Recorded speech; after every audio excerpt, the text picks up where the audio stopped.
welcome back to the What the Falk Sunderland review show. It's been, it's going to be a little bit Groundhog Day for us today. The guy who wanted energy in the podcast, turn off now.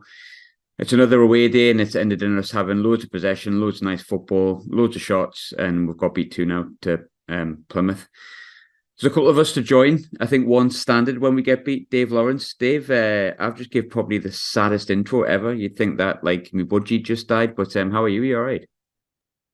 Mate, I think my budgies died on the same day, unfortunately. Yeah, a little bit flat, a little bit reflective, but see if we can pick the bones out of that one, won't we? I think that's the podcast title, isn't it? Double budgie death. Brad, you're the most surprising one to join us after a defeat, but pleased you've found your backbone. How are you doing, mate? Yeah, not bad. It's a strange one, this, isn't it? I don't know how to come on and talk about a defeat, but I'm sure you'll keep us in line and tell us what to do.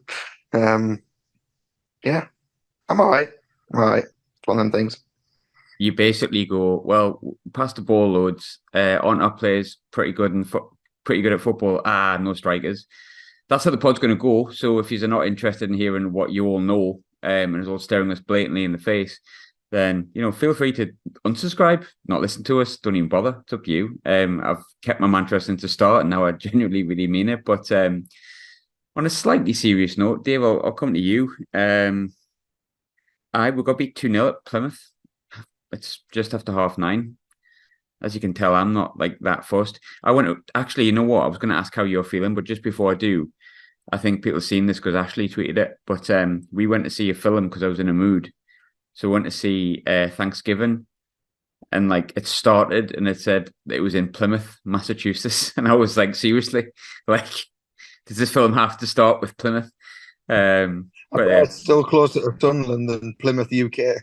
Yeah, probably, mate. I feel really sorry for all the fans that went down today. Don't get me wrong, I don't think the lads didn't put effort in. I think they always do, but that's some trek. The Scotland branch went down today. But Dave, cheer us up. We need to get at least into some kind of comedy here at some point, and you tend to provide something, even if it's just the way you look. Well, I can vouch for that one. So here we go. It's an audio podcast, but the boys are laughing at my face. So I hope that cheers everyone up, and we'll see you next week after we win. All the best. Nah, just joking. Yeah. I think you said it a million times over, and we've certainly reiterated it and certainly agreed. It's just the new Sunderland, isn't it? This is what happens because we play big, open, expansive football. Unfortunately, every now and again, a team will come up against us and score 2 absolute worldies.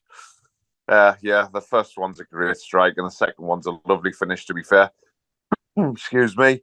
We can pick the bones out of the mistakes. We can pick the bones out of the big holes in the middle of the park, and they're all glaringly obvious for us all to see. The breakdown of the ball and how quickly people break on us. But that's because we try to create space for ourselves so our pretty players can do what they do. It's one of them. I'm gutted about it, but the thing that we always see, and to try and keep the balance, it comes on Wednesday night, doesn't it? In Huddersfield, if we win, we're not too disappointed. But the inconsistency is probably becoming a little bit alarming to steer. Yeah. The expectation was always going to be massively higher this year, and I think there is just starting to be murmurs of discontent, and Mr. Mowbray has to address the inconsistency. Do I think the league's better this year compared to last? I think it's very similar standard, to be fair. You've still got a team will probably run away with it, and the rest of us are in there scrapping for the rest. See how we go on Wednesday, I suppose. I think that's the thing. You said it's one of them, and I feel like I haven't listened back to our episodes where we haven't won or we drew in that recently, but I know for a fact we've said one of them. And I think a few people are probably getting a bit tired of saying it. And it's not like, I think we're a top 8 side. I think arguably better with something to stick the ball in the onion bag. But I mean, I'm not one for sacking Mowbray, certainly not at this point. But the fact that you've had even just 10% of people in the fanzine asking the question today probably shows the first signs of like, oh, hang on a minute. And I agree with you, Dave. I don't know whether the league's. You could arguably say the league's stronger this year because of Leicester and Ipswich have done really well, but I think Ipswich got beat today. I'm not sure. I'm sure West Brom beat them, but I I think I don't know if our team at this moment in time is better than the team that we had last year. I would arguably say no, because I think we're missing two players who added a lot last year. But look, we're going to dig the bones into it, and I don't think it's going to be a comfortable listen. But like, we're not really here for that.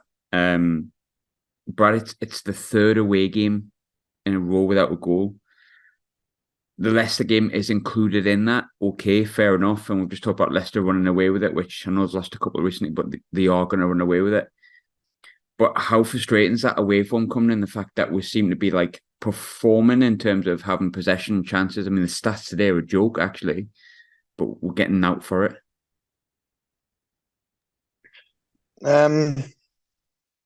So it's a pretty much like a reverse of last season, isn't it? At this point, when we said what's going on with our home form. I don't know. It's the glaring obvious thing. It's just we bought strikers in with little to no experience, and I don't know if people will agree, but I think the players have become so accustomed to playing without a striker. When there is one there, we sort of forget how to play with it with the number 9.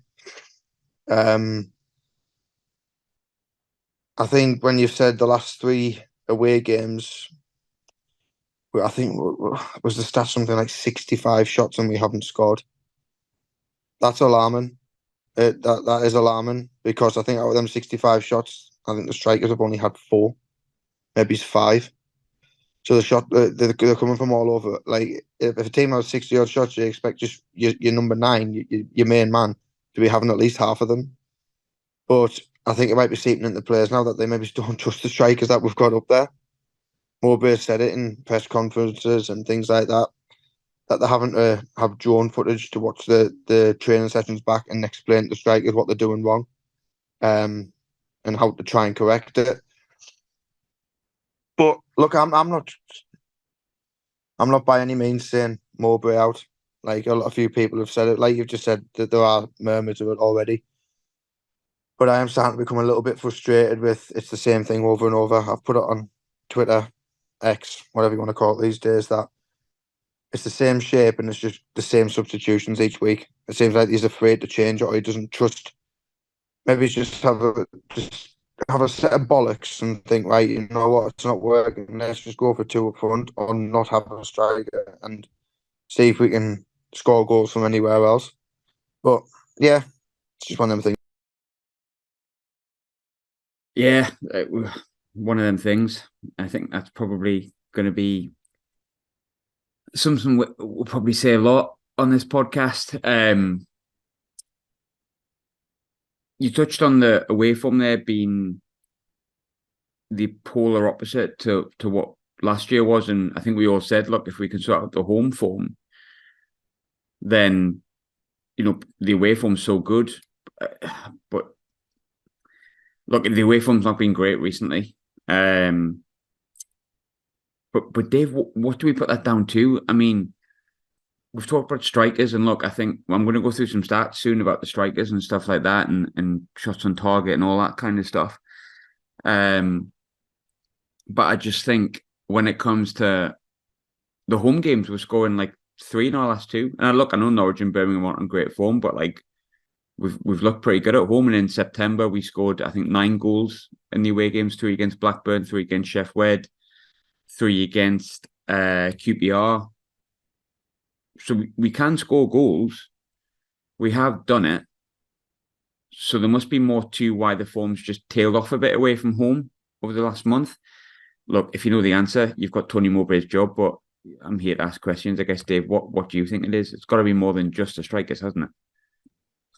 Yeah, I think so. We've been going on for months about kind of that naivety without the experience in the middle of the park. And I think for the 2 goals that I saw today, there was definitely a bit of that in the middle of the park that could have done with a bit of a general enforcer. We haven't had one of them for a while. The rest of them are all quite classy footballers. Also, I don't know if it was going to be one of your questions in a bit, but changing both centre halves today. Not sure if it was for me, to be fair. Ballard, yes. I think Ballard's one of the best defenders in the league. And this is going to shock people because I'm a big Luke 9 fan, but not for me at the minute. It's centre half, not for me. I almost wonder whether in a game like that, especially when you know Plymouth, they're technically quite a good football team, to be fair. They play some quite pretty stuff themselves. I almost wonder if I maybe would have had Luke 9 in the middle of the park today. If you were going to bring him back in, I just wonder if he could have done a job in there, a little bit of ratting, a little bit of... But it's hindsight, isn't it? I certainly think I would have went Ballard and Sealed today, personally, if I was picking the team. But that's what I would have done. I would have gone for that. So, yeah, Tony's probably there listening to this now going, shut up, Dave. And that's fair enough. I mean, you know. I think the thing is, there'll be people listening here saying, oh, putting 9 in midfield and changing the defenders, like that's not going to change it. I think the glaring obvious thing that's missing is a striker. And if Jack Clark doesn't score, we tend not to, especially away from home. But I think Brad also touched on it before, there is an element of like predictability about Sunderland, even with the substitutions, like 60 odd minutes. If Roberts is not like flying all over the shop, ball, come on. If Bellingham looks a bit tired, you'll see Dak or Pritchard come on. I don't even want to discuss Bradley Dak, if I'm honest with you, because I'm beginning to get really frustrated with that. One player I did want to come on to a little bit, Brad. We had a bit of a laugh about it against Birmingham because it was just like, as we said, one of those games. But Ekwa was shocking again today. And we can't allow players to be shocking 2 games in a row. I don't know what it is. Has he come back too early? What's happening there? Do we need to change that as well, do you think? I think the answer is he's young. And the way we are, this is going to happen. They're going to have a few good games, like a lot of good games like Ekwa has, but they are going to drop off. I don't think he's came back too early because, to be honest, he only had a dead leg and he was out for a month. I've seen people come back from hamstring injuries quicker than that.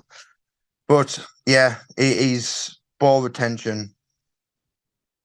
I was saying a negative pod, yeah. His ball retention the last 2 games has been borderline pathetic. He's gave it away far too much for my liking. It's been careless as well. And I mean, I know people will say, oh, like it's dead negative. And I know some people have a go at us when it's negative, but like, do you want us to sugarcoat shite? Like, you can't always do that. Like, I love every single one of them. Love all the lads. Love the team. When we win, it's great. It's fantastic. Love doing the pod. It's good fun. But today it wasn't. It was Groundhog Day. Like Ekwa's not been good enough the past few weeks. I'm sure he will be. But like we have to discuss that when the ball retention has been, as you said, as bad as it has been, Brad. It has been really poor, hasn't it? Yeah. And look, we're not saying anything that the coaching staff won't be telling them behind the scenes. We will wax lyrical about them, as the coaching staff will do when they're playing well. And when they're being poor, it needs to be addressed and understand why and how they can get better. It will be a learning curve for him and see how he bounces back. Look, when he first came into us, if you look back, I writ him off straight away. I was proven ultimately to be wrong, but he's having this dip again now. But he's not the only one. It seems like a few of them are having this, not their best performances all at the same time. I mean, as much as we love Patrick Roberts, and yes, he's mesmerising sometimes when he gets the ball, it's just no end product. He needs to get better. I've sat in the fence with this one for a while with Roberts, and like I love him, and I was delighted he signed a new contract. He needs to add end product to his game. Simply put, he needs to do it. He got really good numbers last year. He's a fabulous footballer to watch, but it's absolutely pointless if you're not putting the ball in the back of the net or you're not setting a goal up. Like, it becomes pointless. You just become flashy with all fart and knee shite, and you're about. There's just no point, and we know Patrick Roberts can do more than that. We've seen it last season.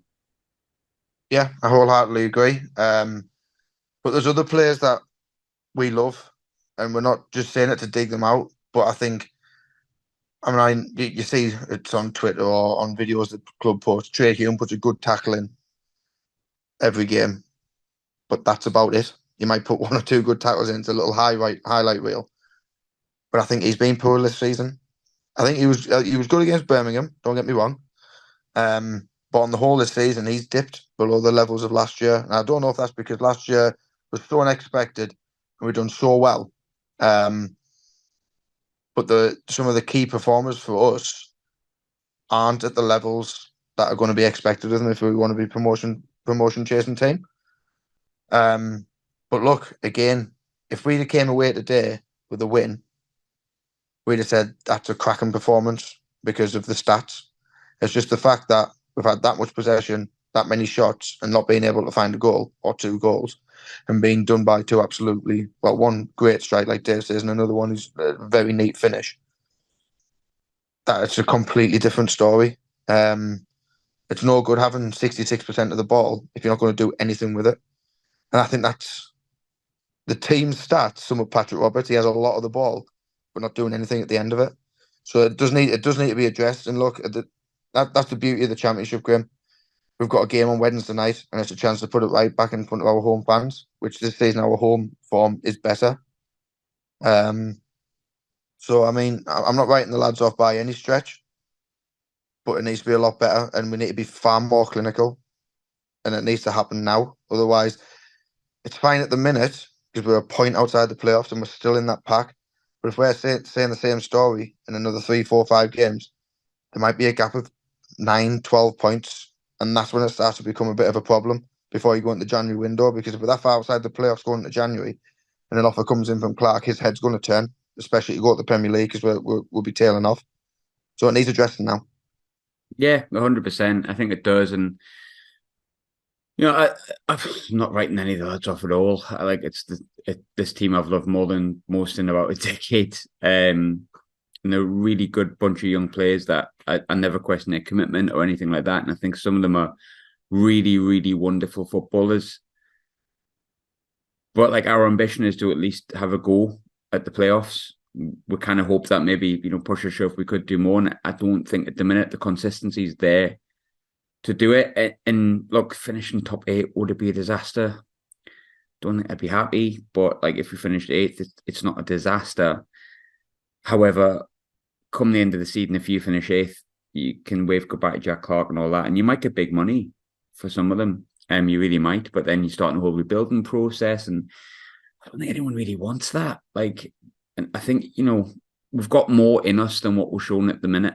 I think, and I'm sure we'll come on to more breakers. We're going to do listeners' questions, but I think he's been a bit hamstrung by some of the recruitment, but like, he knew the remit, so he has to kind of find a way to remedy that. But Dave, I'm going to fire loads to get stats at you here.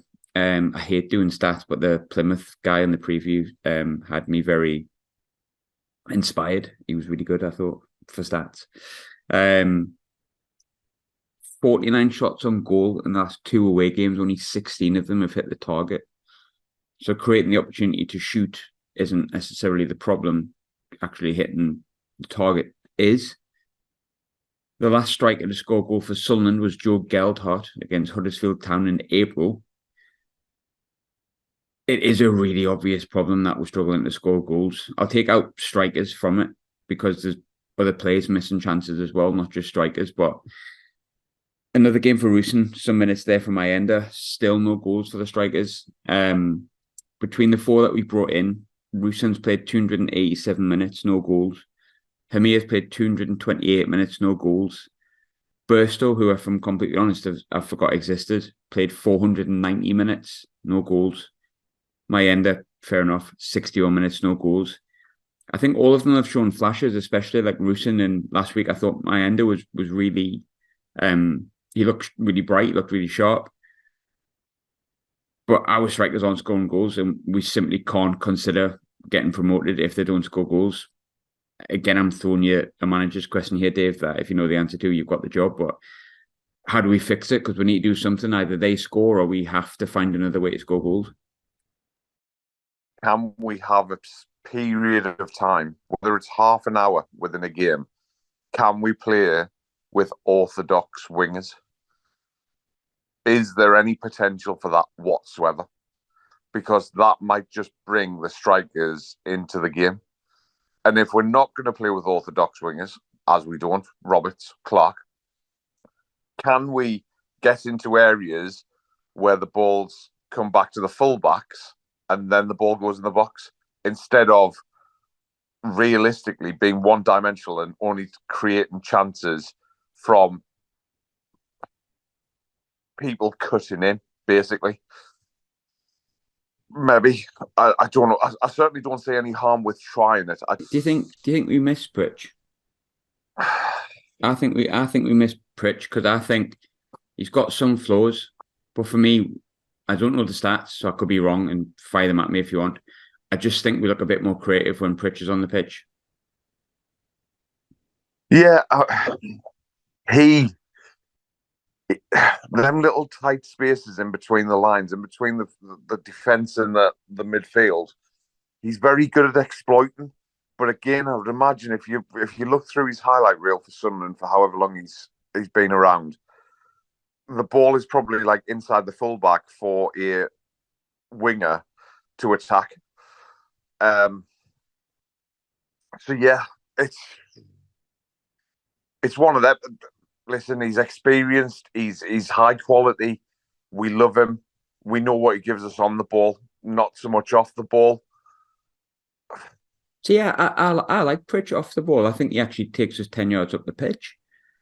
Like, because I think he presses well. I like him on and off the ball. I'm a quite a big Pritch fan. I just think Job needs a rest. I think Job's a really talented footballer. I'm a really big fan of him, but like, there's going to be a point we need to rest, and it might be coming around now.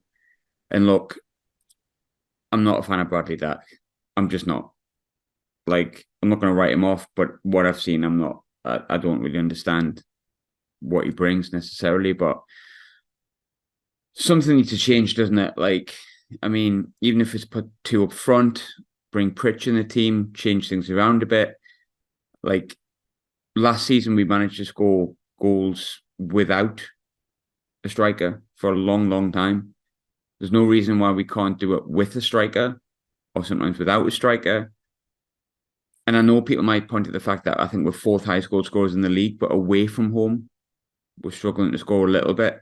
And I'd rather score 2 goals at home and 1 away and occasionally get points here and then, because that gets you a win at Swansea and stuff like that. And just, I don't know, I'm really frustrated today. So I'll probably go to listen to questions, because it's probably the best thing to do, isn't it, at the minute, before I start saying stuff that people attack me for and everyone unsubscribed. But what I will say, Graham, to give a bit of balance on how this season's gone over the last year and then a couple of seasons before that. Are you going to say listen first? Listen, right? People used to say we draw far too many games, which was true. I mean, last year we won 18, drew 15, lost 13.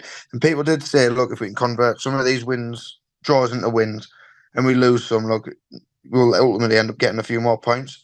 And I looked at the stats from this season so far, and where were we at? Oh. If you look at the games, we've only drawn 2 games all season. So, and I still think we've got more points at this stage this season than we did last season. So we are seeing less draws, and ultimately the team are going for it. And as a consequence, we are going to start losing a few more as well. But yeah, I mean, I want to put in on the Pritchard thing as well quickly before you move on to listeners.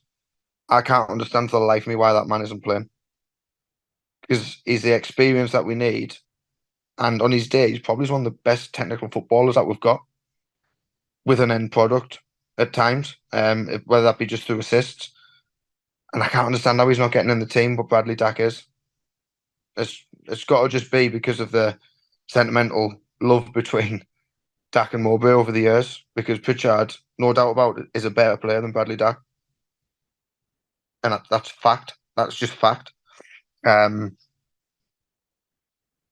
wouldn't be surprised if we see Pritchard get a game on Wednesday night. But also don't be equally surprised if he goes and starts with Bradley Dack as well. I mean, I thought Dak was all right against Southampton, and at first I thought maybe just getting his fitness up, but like he's not looking like anywhere near the player I hoped he was going to be. Whereas Pritch, we know what he produces. So for me, I don't know if it'll wave a magic wand and fix everything. I don't know. And we are a bit of a different beast at home, and Huddersfield are struggling, although they got to draw Southampton today. So we might see a completely different kettle of fish. But I think the big thing for me is even if we go and beat Huddersfield, yeah, it'll feel nice and all that kind of stuff. But then we need to go to Millwall and put performance in away from home as well. We need to start putting, like, weirdly, like last season when we were winning away games and then getting beat at home, we need to switch it around a bit this season, but like win the home game and then go and get a result away, even if it's a draw or something like that. We need to show a bit more steel. I think we're a little bit too easily beaten at the minute. I mean, the next 3 games, Huddersfield at home, Millwall away, and then West Brom at home. West Brom's tough, but like there's no reason that we can't go and get 9 points from that. We've got a good enough team if we just sort out the inefficiencies. But anyway, listener questions, they ask far better questions than I do probably, but where am I going to go first? I'll go with a question from Tony. I'll fire this one to you, Dave. Will a striker score a goal before Christmas? If not, do we have to go after another striker in January who'll score goals at this level? Yeah, I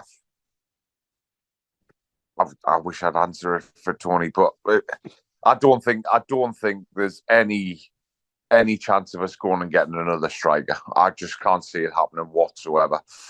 Unless maybe we are linked to the lad from AFC Wimbledon, Ali Al Hamadi.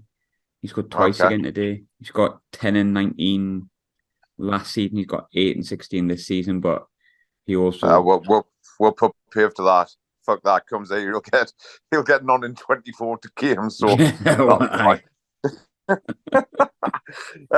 so yeah, in fact we're probably just going to have a squad full of strikers and still never score.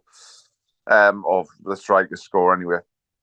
I don't think the only thing that I can think about, and that fair play at the lad for having decent numbers, but it is very much at the level that it's at, isn't it? It's a completely different beast in the Championship. We all know what type of striker you've got to be successful. There's Jamie Vardy scoring a game for Leicester today. Even in his golden years, to say the very least. And that little bit of experience gets you quite a way in this league. Unfortunately, our boys don't have it. I think if an experienced striker came up, I think I said it the other week, then yes, I'm all for it. But I do also think that means Burstow goes back and maybe one, if not 2 of them, go out on loan. Do I think that that's an option? I'm not sure. Would you be bothered if Burstow went back? It's hard. It would be hard to really give a shit, wouldn't it, without being horrible to the lad? Aye. I mean, yeah, we thought he was a bit of a in the first 2 games. Maybe he's a bit of a handful, pinning himself up against centre halves, making a nuisance of himself without actually looking like he might score. Hasn't been involved much in the last 4 or 5 games. I don't think I'm lying about. Came on against Norwich and looked all right, actually. Yeah. No, Birmingham, I think it was. Birmingham. How long did he get? I think 10 it was minutes 2 long. Yeah, so I don't think he's been used too much, has he? In that, he's obviously way down the pecking order. Which is mad, because he was the first choice striker about a month and a half ago. He took the most minutes out of all the teams. It's like that's another strange thing for me. Like, are you going with Burstow or are you not? Now it's like roosting in my end there. Hamir's nowhere to be seen. And I'm not saying like, these boys should come in, but I'm pretty certain it was last week. Yeah, it will have been because he came on like that left wing side. He came off Jack Clark and he actually looked okay. He looked more of a goal threat coming in from the Yeah. wing. And then this week, we're searching for a goal. We can't get a goal scorer. I'm not saying he would have made a difference, but in his head, he's probably thinking, well, they're quite bright last week. And he hasn't came on. I mean, I don't know. I'll answer the question for you, Tony. I don't think the striker will score for us before Christmas. I think we're desperate for a centre forward at this level. But like outside of like the tried and tested, what everyone always mentions every year, why don't we sign Chris Martin? I haven't got too many serious suggestions, and I'm obviously not being serious about Chris Martin. He just seems to be someone that's linked to us in some way, shape, size, or form. Another question for you, Brad, because I know you're quite a big fan of him, and I said on my personal page that this question is creeping into my mind a little bit, so I do want to ask it. How long does Mowbray get? 7 defeats and 17's alarming. Speakman said consistency was the aim this season, and we've been far from it. I think they'll give him this season, unless we have a huge drop off. I think they'll just give him this season, regardless how well we do or how poorly we'll do. He'll not be here next season. I think the wheels are already in motion for someone else to come in. And look, if we go and lose the next 6 of the row, touch wood. Yes, I think he'll be gone, but I can't see that happening. But equally, us fans can see that we're coming a little bit predictable, a little bit one-dimensional.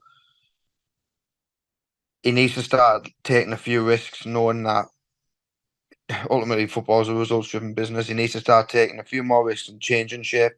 So, like when we're going away from home, clearly it's not working at the moment. Change the formation to a 3-5-2. 4-3-1-2, someone said today.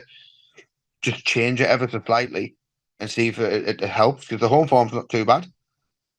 Like we've been scoring plenty of goals at home. I think we in the top 4 or 5 in the league for home form, so that's not a concern for me. It's where we should be, if where we're aiming to be at the end of the season. But we need to see him be a little bit more pragmatic, a little bit more proactive in how he selects his team, how he sets up, and his in-game changes. I think is where, again, we are predictable, and that's ultimately going to be the bit what saves his job, or well, extends his time in his job rather than it being cut short. But I 100% won't see any changes before Christmas, and they'll at least give him into January to see what goes on. I kind of there's a lot of people who's asked here like about why don't we have a plan B, and I do think that's a big glaring issue with Sunderland as a whole at the minute for me.